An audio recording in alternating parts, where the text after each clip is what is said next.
તાલુકાની મોરથલ જિલ્લા પંચાયત બેઠક પર ચૂંટણીના પરિણામો ભલે જાહેર થઈ ગયા હોય, પરંતુ વિવાદ શમવાનું નામ નથી લઈ રહ્યો।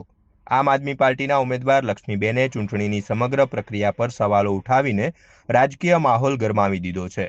લક્ષ્મીબેનનો આક્ષેપ છે કે મતદાનથી લઈને પરિણામ જાહેર થવા સુધીની પ્રક્રિયામાં પારદર્શિતાનો અભાવ જોવા મળ્યો છે।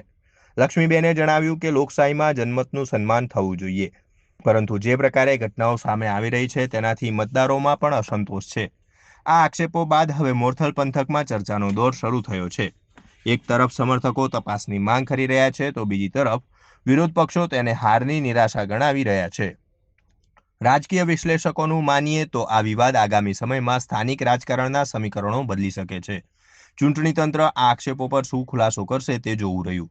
હાલ તો મોરથલ બેઠકના આ ગરમાવાએ સમગ્ર જિલ્લામાં ચર્ચા જગાવી છે। હું લક્ષ્મીબેન ઠાકોર, આમ આદમી પાર્ટી મોરથલ જિલ્લા પંચાયત સીટ પરથી જે અહીંયા ધ નેશનલ સ્કૂલની અંદર મતગણતરી ચાલુ હતી ત્યારે અમે અહીંયા આવેલા, બરાબર, એક ઉમેદવાર તરીકે। અને જે પ્રમાણે આ ભ્રષ્ટાચાર વધી રહ્યો છે અને જે ઈવીએમ એની અંદર બહુ જ મોટા ગોટાળા છે।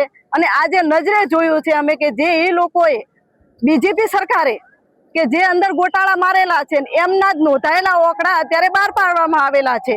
કારણ કે અમે મહેનત કરી છે, કોંગ્રેસ વાળાએ મહેનત કરી છે, હર કોઈ અમારા મહેનત કરી છે, બરાબર, અમારી ફૂલ મહેનત છે, તોય છતાંય અને અમને ફૂલ શંકા છે કે આ ઈવીએમ 100% ગોટાળા થયેલા છે। અને હું અત્યારે આ સરકાર આગળ પૂરેપૂરો વિરોધ કરું છું કે 100% ભ્રષ્ટાચાર છે અને એમણે જ કરેલા આ ગોટાળા અને એમણે જ નોંધેલા જ ઓકડા બતાવેલા છે, જે રિયલી ઓકડા નથી બતાયા। અને એ ઓકડા હું જોવા માંગુ છું, જે રિયલી ઓકડા છે।